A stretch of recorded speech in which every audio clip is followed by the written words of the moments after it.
Hi, my name is Sally Skyer, and I've worked here for 38 years as an academic counselor and instructor. I came here as an intern from Gallaudet University from their graduate program in counseling.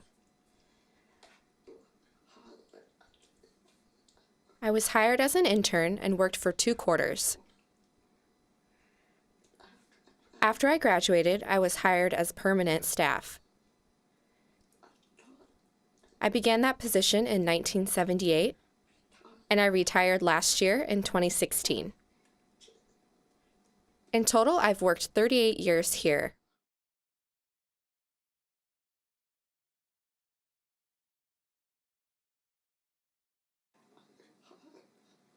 I was hired by Bill Castle, and I worked under Sue Voss, who was the director of counseling services back then. Sue Voss. Yes, Sue Voss. V-O-S-S. Yes, way back then. Huh. Who was the head of counseling at that time? Oh, She was under Bishop. Yes, so it was Sue Voss. My internship here was a wonderful experience. I really enjoyed everyone that I met, the different faculty and staff members here. I enjoyed working with the college-age students. And my goal was always to have a permanent position with college-age students. I was very thrilled to be hired here. So I immediately began in the fall of '78.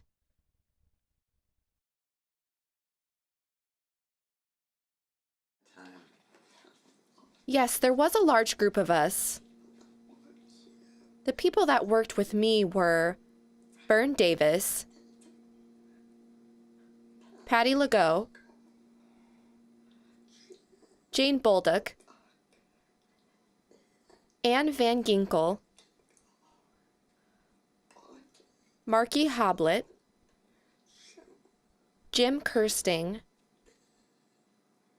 Sarah.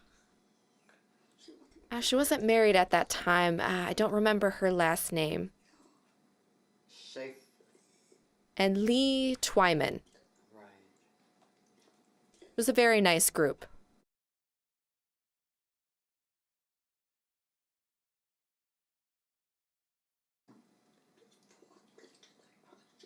So before you ask me that question, while I was at Gallaudet, my instructor,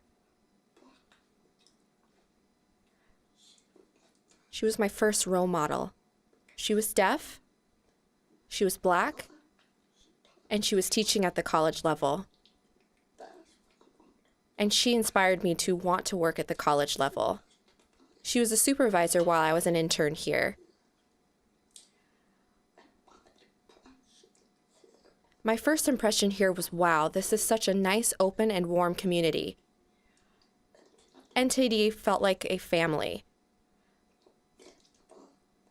There was many of us with a variety of communication styles, and everyone really respected each other. I just remember it being a very warm feeling. Bill Castle himself was wonderful. He hosted special events where people could enjoy each other, meet one another. So I really enjoyed working with a diverse student group. Many of those students were either oral or went to deaf schools, and many of the students used hearing aids in those days. I really appreciated working with those students.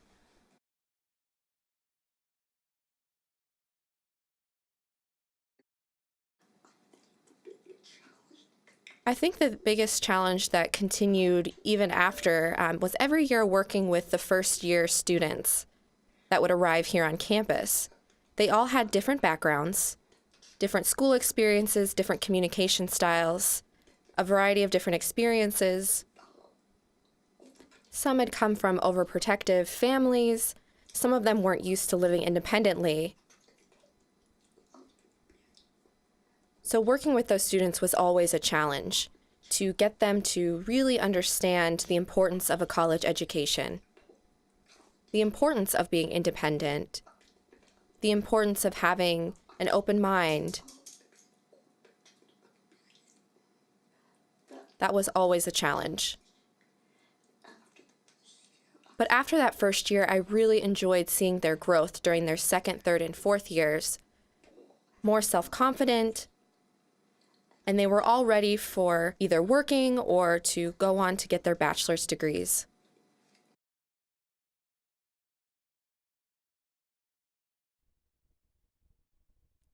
Still today, Yes, I think we have a more diverse group of students. yes. So I think it's a little bit more challenging today.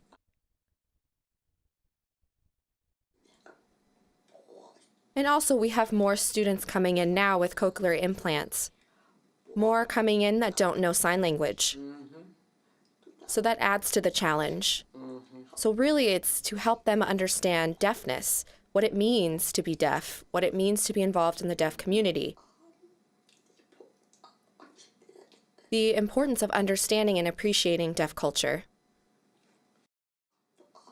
And another challenge that I just remembered compared to back in the 80s was the higher level of academic expectations here. So now we have to really keep up with what's going on in the outside world. And so that's another expectation of this place. NTID programs have higher expectations for academic success. You have to be skilled in English, writing, reading, technical skills. So I feel like it's much more challenging today, which is good.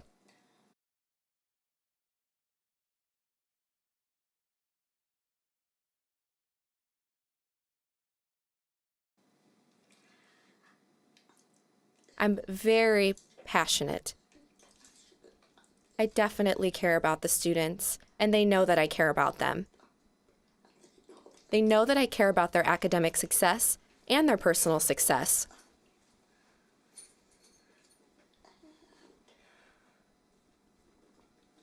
And I also connect with them very well.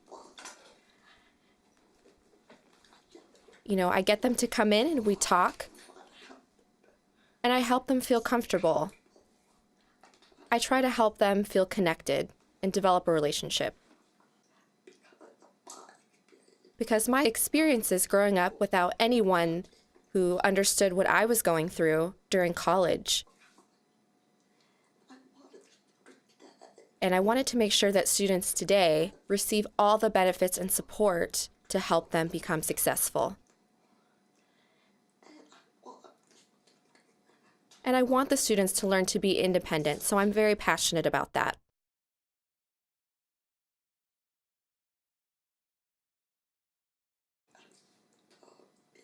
I have so many, it's hard to pick just one or two. I think the best memory has always happened during graduation, where I'm able to see my students be so proud to have on their cap and gown, to see their parents,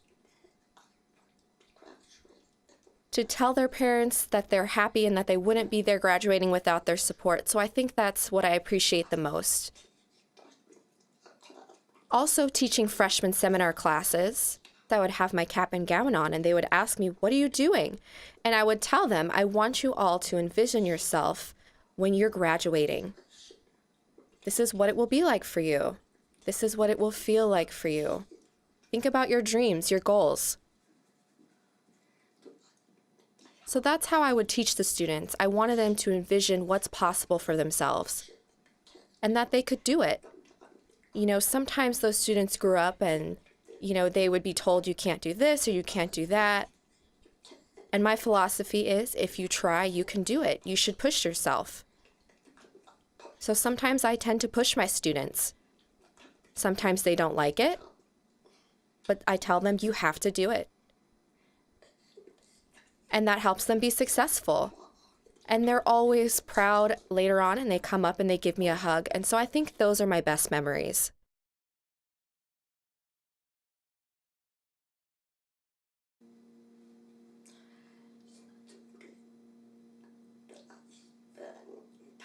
Students that I've spent time with in counseling services, and when they've finally been able to open up and talk with me about tough things that have happened in their life.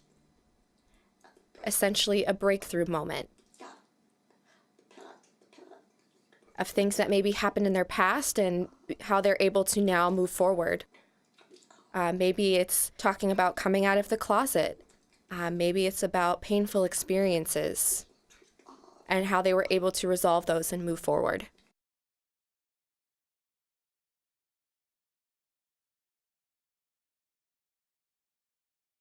I think my students would say that I care about them. My former students and I, we've often met for coffee.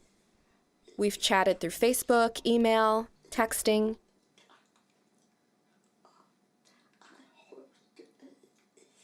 I also host an Easter celebration at my home, and I've also invited several of my former students to that. And some of them are so thrilled to just be in a home environment, so I really cherish them. So I think I've really impressed upon them how much I care about them and how passionate I am.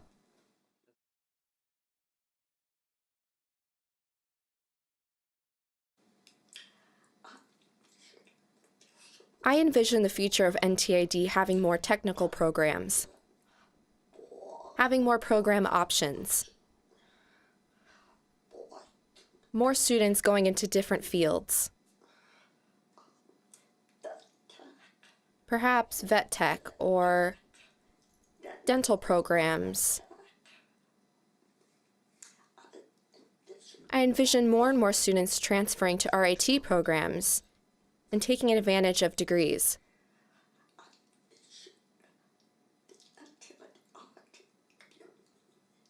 I envision more collaboration between the NTID and RIT community, which has been changing since I started way back in 1978. More of a partnership.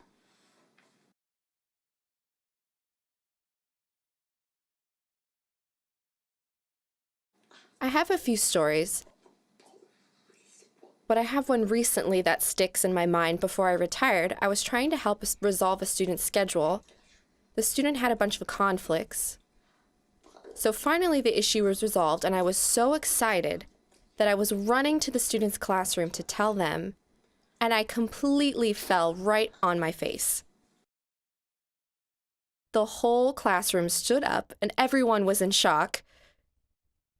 And I had to stand up and limp and tell everyone, I'm okay, I'm fine, and then hand the student their schedule and let them know that it was resolved and everything was okay, then walk back to my office.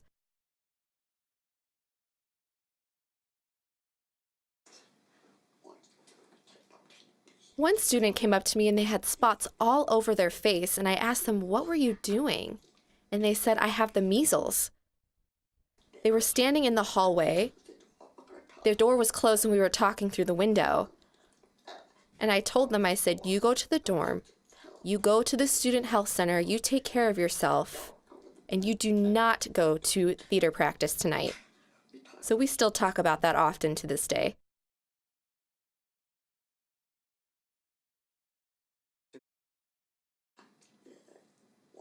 I would say welcome back to this warm community. Reconnect. Share your experiences with each other. It's an exciting time to look forward to, right? For students to come home again. Yes, it really is. I'm looking forward to that.